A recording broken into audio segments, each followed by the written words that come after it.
Film ഗാരേജിലേക്ക് ഇവർക്കും സ്വാഗതം. 2025 എന്ന ഈ വർഷത്തിന്റെ ആദ്യ പകുതിയും പിന്നീട് ഇപ്പോഴത്തെ 8 മാസങ്ങൾ പിന്നിടാനായിട്ട് ഒരുങ്ങുകയാണല്ലോ.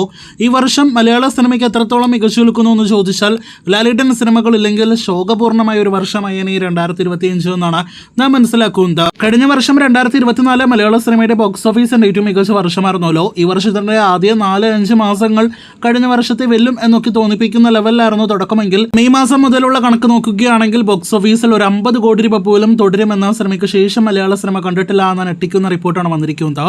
ആദ്യ 5 മാസത്തെ കണക്കെടുപ്പ് നോക്കുകയാണെങ്കിൽ ഓഫീസർ ഓൺ ഡ്യൂട്ടി, രേഖാചിത്രം, ആലപ്പുഴ ജിംഖാന എല്ലാം തന്നെ 50 കോടിയിലേറെ കളക്ഷനും ലാലേട്ടൻ സിനിമകൾ 200 കോടി 260 കോടിയിലേറെ കളക്ഷനും നേടിയെടുക്കുന്ന കാഴ്ചയാണ് നമുക്ക് കണ്ടത്. അങ്ങനെ ലാലേട്ടന്റെ എമ്പുരാൻ തുടരും എന്നീ സിനിമകളുടെ കളക്ഷൻ മാത്രം നോക്കിയാൽ തന്നെ ഒരു ശക്തമായ തുടക്കത്തോടെയാണ് ഈ വർഷത്തിന്റെ ആദ്യ 5 മാസങ്ങൾ തുടങ്ങിയതെങ്കിൽ പിന്നെ അങ്ങോട്ട് മലയാള സിനിമ വീഴുന്ന ഒരു കാഴ്ചയാണ് കണ്ടത്. മെയ് മാസം മുതൽ നോക്കുകയാണെങ്കിൽ ദിലീപ് ടൊവിനോ തോമസ് സിനിമകൾ, അതോടൊപ്പം തന്നെ പടക്കളം, ഒപ്പം തന്നെ വ്യസന സമിതം, ബന്ധുമിത്രാദികൾ, റോന്ത് തുടങ്ങിയ നിരവധി സിനിമകൾ ആദ്യ ദിവസം വൻ പോസിറ്റീവ് അഭിപ്രായങ്ങൾ PR-ന്റെ ബലത്തിലും അല്ലാതെ എല്ലാം തന്നെ നേടിയെടുത്ത് പോകുന്നുണ്ടെങ്കിൽ പോലും ഫൈനൽ കളക്ഷൻ വരുമ്പോൾ 50 കോടി രൂപ പോയിട്ട് അതിന്റെ പകുതി നേടിയെടുക്കാനായിട്ട് പെടാപ്പാടുപെടുന്ന കാഴ്ചയാണ് നാം കാണാറുള്ളത്. അപ്പോൾ ആകെ മൊത്തത്തിൽ നോക്കുകയാണെങ്കിൽ ലാലേട്ടൻ സിനിമകൾ ഇല്ലായിരുന്നുവെങ്കിൽ ഈ വർഷം ആദ്യ പകുതി വൻ നിരാശയായി മാറിയനെ. ഇനി പ്രതീക്ഷ ലാലേട്ടൻ്റെത് ഉൾപ്പെടെ വരുന്ന ഓണചിത്രങ്ങളിലേക്ക് തന്നെയാണ്. 3 സിനിമകളിൽ ഏറ്റവും കുറഞ്ഞത് 2 സിനിമകളെങ്കിലും 50 കോടിയിലേറെ കളക്ഷൻ നേടിയെടുക്കുമെന്നാണ് നമ്മുടെ ഒരു പ്രതീക്ഷ.